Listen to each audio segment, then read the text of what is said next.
Irratian, Faktoria.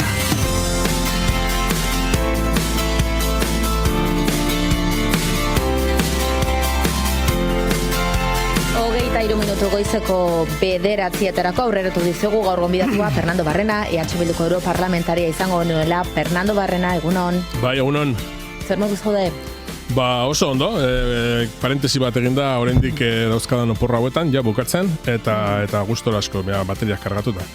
Noiz itzuliko zara Bruselara, noiz daukazu itzordori jarri? Irailaren batean, ja egon behar dugu han, eta ja horrekin batera kurtsoari emango diogu hasiera. Kurso mugitua ikusita nola ari diren urratsak egiten, bereziki esango dugu gatazka armatuen inguruan, ez? Hor dago Ukraina azken ordukoa, baina hor dago Gaza ere bai. Nola espero duzu hastear den legealdi berri hau? Legealdia zoritxarrez ez du ematen kurtso politiko berrian ezer aldatuko denik alde horretatik, ez? Europak zoritxarrez oso ikuspegi nire ustez okerra mantentzen du gatazka hauei begira, eta gehien bat mundu mailan duen presentzia eta eragiteko kapazitateari begira. Eta horrez da zuzenketarik egiten, ez? Aldiz, udaran ikusi egin dugu, adibidez arantzelen kontuan, nola von der Leyen gabineteak mantendu egin duen oso jarrera menpekoa, estatu batuei begira, eta oraindik ere, jarraitzen dugu egoera batean non zabaltzen, jarraitzen den atlantismo famatuaren ideia, ez? Atlantismoa da, ideia bat esaten duena Europak bere ekite politiko internazionalean nazioartekoan mantendu egin behar duela ekintza batasuna estatu batuekin, eta nire ustez horrek Europa hondamendira darama. Ezinezkoa delako Europak autonomi estrategiko bat mantendu, estatu batuen nahien eta helburuen menpeko erakunde bateko kidea den bitartean, NATO hain zuzen, ez? Eta, administrazio aldaketa bat egonda estatu batuetan, baina horrek ez ditu behintzat fondoko arazoak aldatu. Egoera agertzen da modu ageriago batean, ez? Kontraesanak modu ageriago batean, Trump delako pertsona guztiz histrionikoa formetan, eta beraz hori posibilitatzen du, forma zatar eta imperialista horiek agerian geratzea, baino tristea da benetan Europaren erantzuna nolakoa izaten ari den, eta horrek harreman zuzena dauka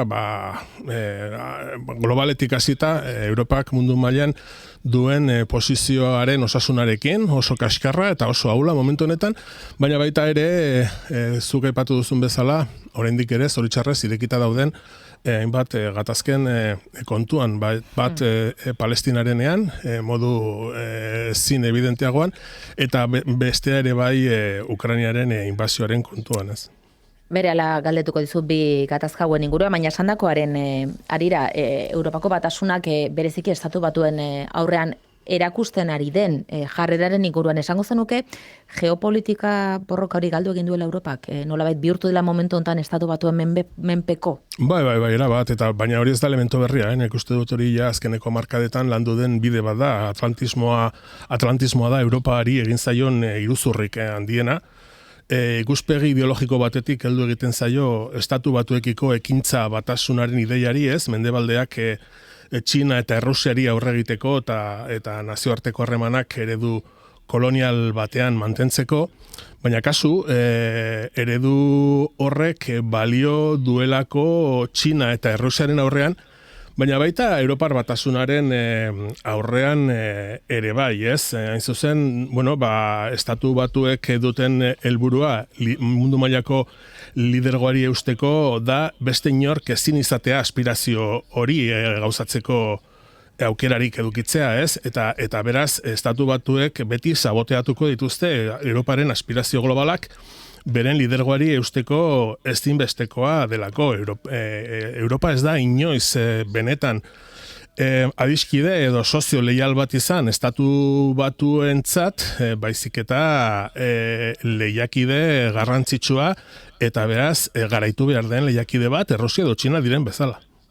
Zuk esan duzu, mugazargen adibidea hor dago, oroaren 1,5ko mugazargak ezarriko ditu Estatu Batuak Europan, baina trukean Europak inbertsioak egin beharko ditu energian eta armagintzan, bietako zeinek kezkatzen zaituzu gehien? Bueno, biak ez, segurazki bigarrena izango da kezkagarriagoa bizitzen ari garen egoera honetan, baina erantzelekin gertatutakoa benetan humilagarria izan da Europarentzat, ez? Ni behintzat pertsonalki Europar bezala humilatuta sentitu nintzen, von der Leyen ikusi nuenean Trumpekin etxe zurien horrelako akordiotara iristen eta halako, ez, basailaje jarrerarekin gertatu dena onartezina da, arantzelak aldebikoak izan behar dira beti eta hortik ez mugitu, bestela galduko duzulako, hori edozein ekonomistak esango dizu, olako egoeratan alde batek insistitzen duenean arantzelak igo egin behar direla, besteak proportzioan erantzun egin behar du, eskalada bat dakar horrek, baina azkenean eskalada hori ezertan ere gelditzeko aukera handiak ditu alde biei komeni egiten zaielako komertzio librerako, ez? Beraien ideologiaren horren oinarri sendoa den komertzio librearen ideia horri utzi egin behar zaielako. Benetan lotxagarria eta oso kezkagarria, zen momentu honetan lehen aipatzen izun, azkeneko urte hauetan asko saldu da Europaren autonomia estrategikoaren ideia, baina autonomiataz hitz egiten digute, hain zuzen momentu honetan esaten digutenean, presupuesto militarrak handitu egin behar direla 5%, natoko kide garen neurrian, eta gainera inbertsio hori egin behar dela Ipar Amerikako Estatu Batuetako armetan, ez? Hori ematen du txiste bat dela, baina ez da horrela, momentu honetan horrelako arma erosketak egin nahi baldin badira, bakarrik bi saltzaile handi daude, eta hori dira Estatu Batuak eta Israel. Orain, presupuesto militarraren handitzearen hau guztia ze bukatuko du armak erosten Estatu Batuei eta Israeli, uste dut Estatu Batuentzako negozio borobila dela, eta beraien negozioa historikoki gertatu egin den bezala, Europarrok eta munduko beste herri batzuk ordaindu beharko dugula ematen du, eta gainera etxigarriena da nola Europar eliteek horri men egiten dioten, horri oniritzi ematen dioten, ez? Soldadoak ikusiko ditugu adibidez, Europako soldadoak Ukrainian, ze Trumpek esan du goizaldean berak ez dituela soldadu amerikarrak bertan bidatzen ikusiko, baina Antonio Costari, konseiluko presidenteari entzun diogo esaten, Europak bere ardura hartzeko prest dagoela. Bueno, auskalo gertatuko den, ze azken finean hori estatuen menpeko eskuduntza bat da, ez? Europak ez du hortan erabakitzen, zoritxarrez, bere integrazio prozesua ez delako horreraino iritsi, ez dago ahots bakar bat gai horretan, ez da beste askotan ere, eta berri ere diot, zoritxarrez, estatuek erabakiko dute zer egin. Baina nik esango nuke nire ideia da ezetz. Hori ez dela gertatuko, Ukrainiaren inbasioaren kontua, nire ustez militarki erabat agortuta dagoen kontu bat delako, sartzen ari gara negoziazioen fasean eta konponbide kakotxartean baten fasean, eta hor, ikusiko dugu ze gertatzen den, ez?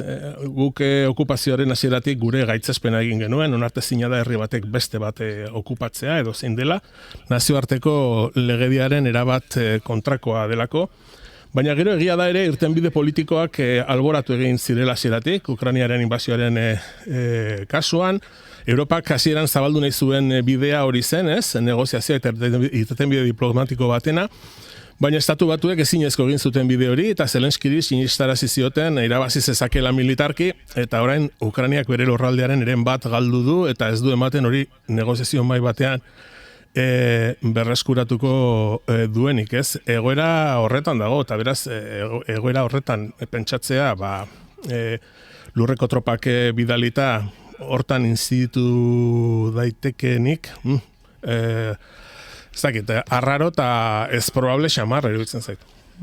Ukrainiak hartu ditu minutu asko, ordu asko azkeneko aste hauetan aktualitari dagokionez, baina Gazakor jarraitzen du, datuek diote 62.000 palestinar baino gehiago hil ditula Israelek operazio militar hasi zuenetik, munduak eta Europak bakarrik utzi ditu gazatarrak.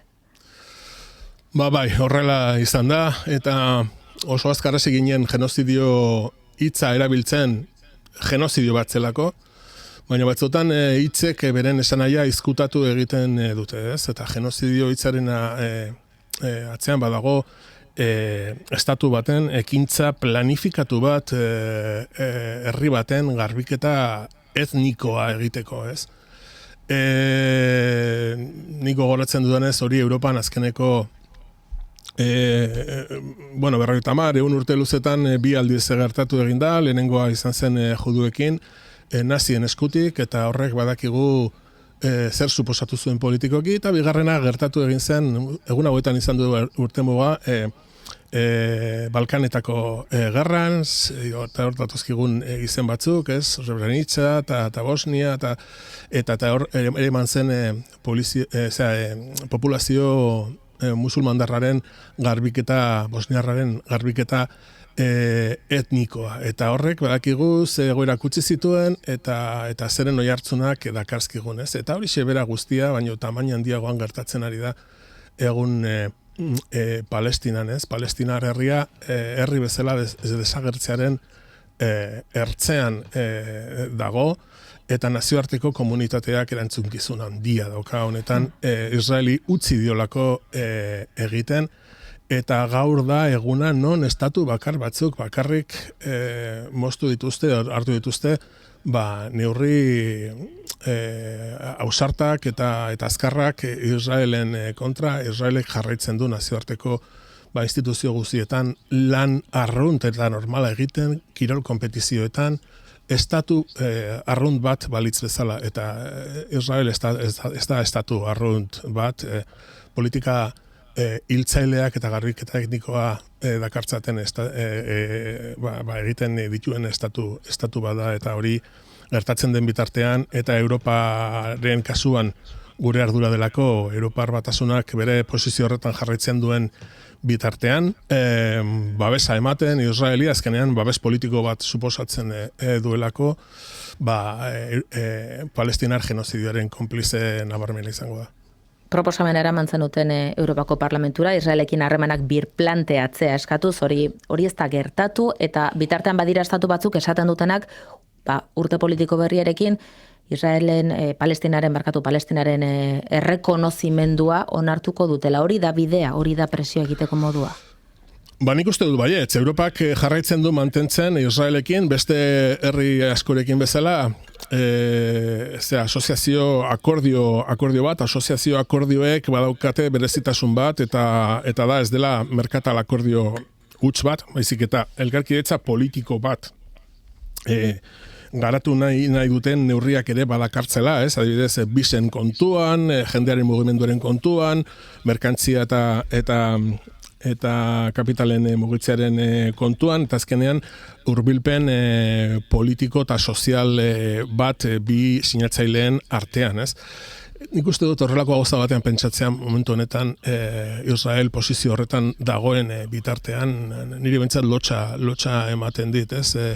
Bere garaian jadin bat daukagunok apartheidaren, Hegoafrikaren kontrako kanpaina mundial bat egin zen, benetan apartheidak suposatzen zuena onartezina zelako nazioarteko komunitatearentzat, eta mundu honetan momentu honetan benetan faltan botatzen da ura bezalako ekintza batasun bat hori xebera lortzeko, eta Israel estatu hiltzaile eta genozida bezala nazioarteko komunitatean isolatzeko. Eta bitartean, nik uste dute, pentsatu behar dugula, gatazka hau bere plano militar eta gerrakoan gordin hortan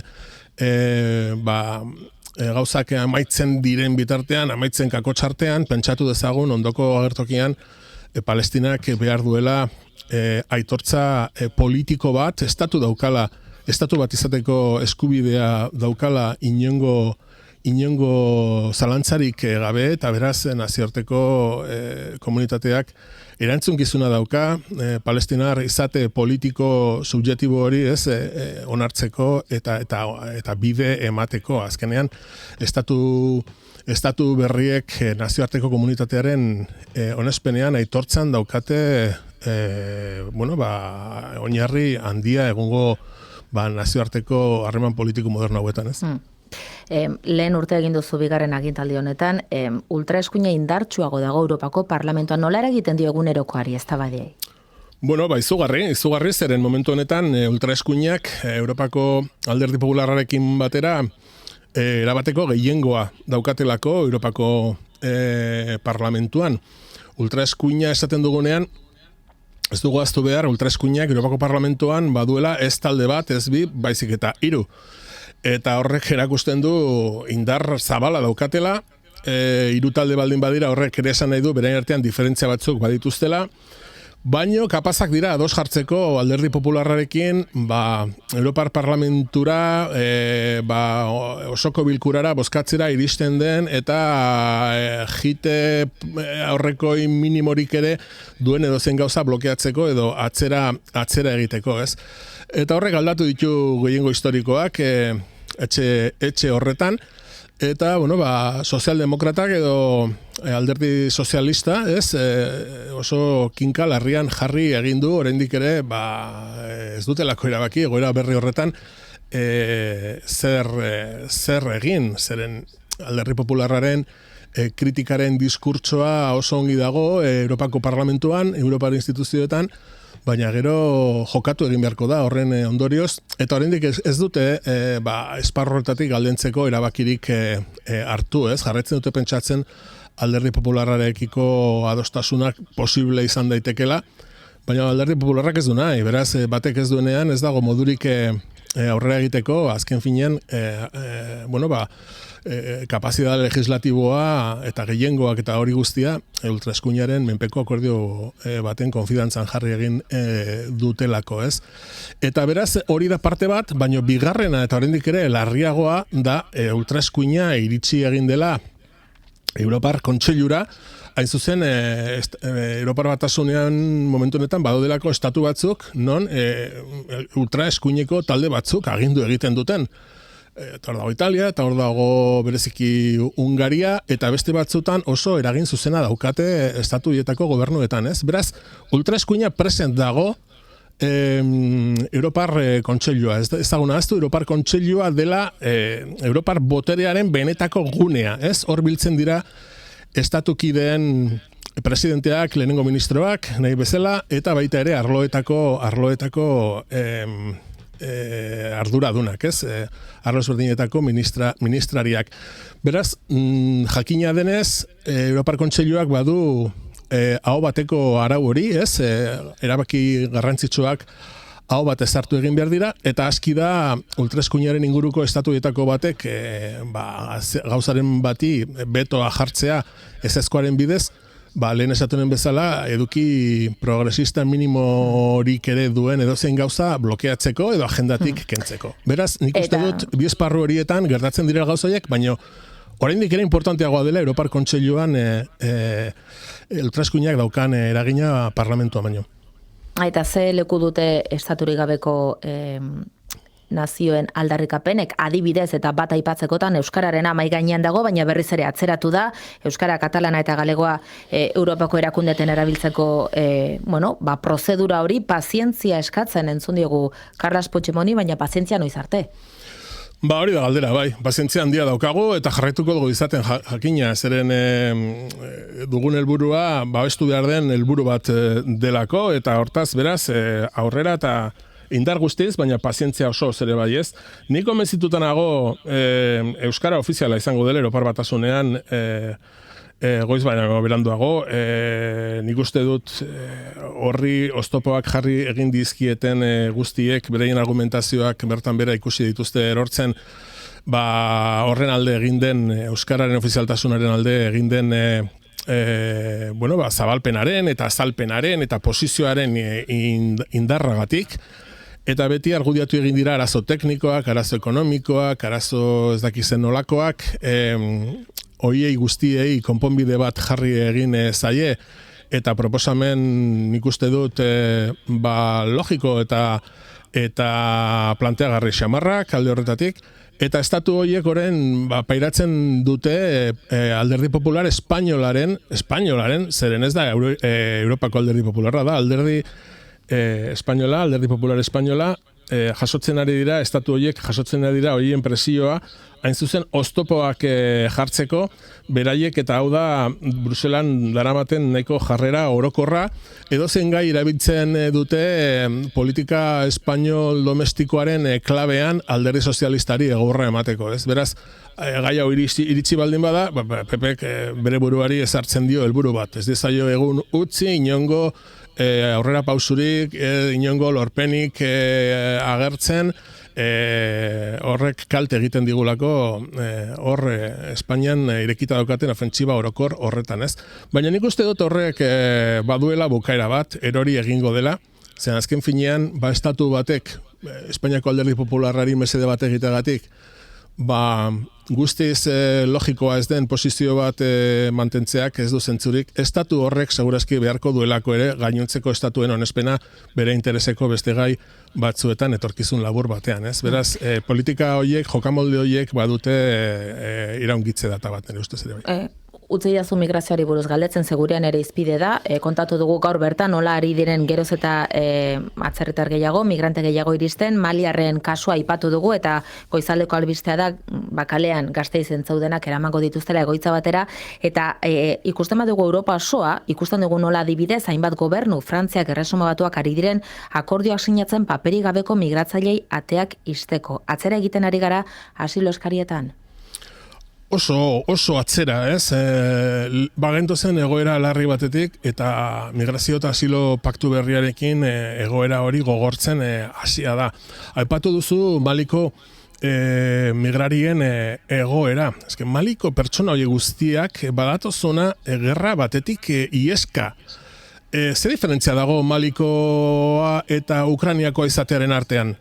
Esan nahi dute, pertsona horiek, Malikoek eskubide gutxiago daukate, biak datoz gerra batetik iesi, Ukrainiarrak beso zabalik hartu genituen, zentzu osoz jakina hori egin behar zela, eta bitarteko asko eskaini egin ditugu Ukrainiako ieslari eta errefuxiatu hien guztien babesa egiteko. Zer dela eta Maliko gerratik ieska datorren jende hori guztia, Europara ieska datorren jende hori guztia ezin dugun inondik ere hartu, ezin diegun irten bide duin eta gizakoi bat eman. Nik uste dut erantzuna oso obvioa dela, ez? Oso jarrera rasistak daude, eta horiek ganditzen ez ditugun bitartean, Europak asilo eskubidearen zentzu osoa zabortegira bidalita ikusiko du.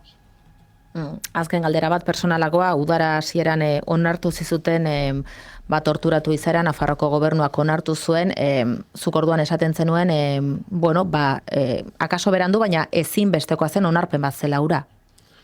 Bai, holaxea da. Eta ni oso eskartuta nago, pertsonalki, iruditzen zait Nafarroko gobernuaren biktimen zuzendaritza egiten ari diren lana oso bitarteko gutxirekin, izugarria dela, segurazki ez da perfektoa, eta beste gauza askoz gehiago egin beharko litzateke, ez daukat hortan dudarik ere, baina nik uste dut egiten ari diren lana oso funtsezkoa dela, hain zuzen azaleratzeko, hemen bortxakeriak denetariko aurpegiak izan dituela urte askotan zehar, eta gertatutakoaren narratiba hortan bortxakeria guzien biktimak kontutan hartuak izan behar direla. Beraz, hortan aitortza instituzional bat izatea Nafarroko gobernuarena kasu oso garrantzitsua, eta espero dezagun gehien bat oraindik ere irekita dauden zauriak sendatzeko baliagarriak izatea, eta gehien bat niri behintzat gehien interesatzen zaidana da aitortza horiek posibilitatzea etorkizunean berriz ere horrelakorik ez gertatzea. Torturaren erabilpenik ez inoren kontra, ez inon eta ez zergatik ere. tortura iraganeko kontua dela dirudi epaitegiek ere onartzen ari dira, hor dago Iratxe Sorzabalen kasuan, ez dakit ikusten ote dituzun gobernu berdinak bide beretik, batez ere kontuan hartuta zer gertatu den azken egun hauetan Gogora Institutuko presidentearekin eta Txiki eta Otaegiren omenaldi eta biktima izararen inguruan esan diren guztien ondoren, EH Bildutik kritika egin duzue. Bai, handik ere hainbat arduradun politiko eta instituzionalek eutsi egiten dioten narratiba bati, non bakarrik lekua daukaten mota bateko violentziak eta mota bateko biktimak, ez? Eta hori oso nabarmen gertatu egin da Txiki eta Otaegiren urtemugaren inguruan gertatu direnak eta Gogoratik adibidez egin diren deklarazioak eta hartu diren jarrerak, ez? Nik uste dute berriro ere esan behar dela Txiki eta Otaegi Jaurlaritzak aitortutako biktimak direla, heriotz zigorra pairatzeaz gain, ez zutela inondik ere epaiketa justurik izan, eta ezin dugu ahaztu diktadura faxista baten aurka borrokatu zutela, eta erabat borroka zilegia izan zela, bide demokratikoak erabat itxita zeudelako, ez? Horretan behintzat adostasuna egon beharko luke frankismoa eta diktadura txuritu ez badugu nahi behintzat, ez? Nik deklarazio horietan entzun nuen frankismo, antifrankismoa, fascista, antifascista terminoak termino horien nahasketa bat oso modu maltzurrean, eta horrek gogora dakarkit nola batzuk oraindik ere dioten beraiek ez dirala ez matxista, ez feminista, ez? Eta ezin gara ekidistantzia faltsu eta umekoi horietan erori, diskurtso hori egiten dutenak normalean frankismoa, fasismoa eta matxismoaren apologetak dira. Bernardo Barrena, Euskal Herria Bilduren europarlamentaria, eskerrik asko nahi duzun arte. Bai, mila esker zuei.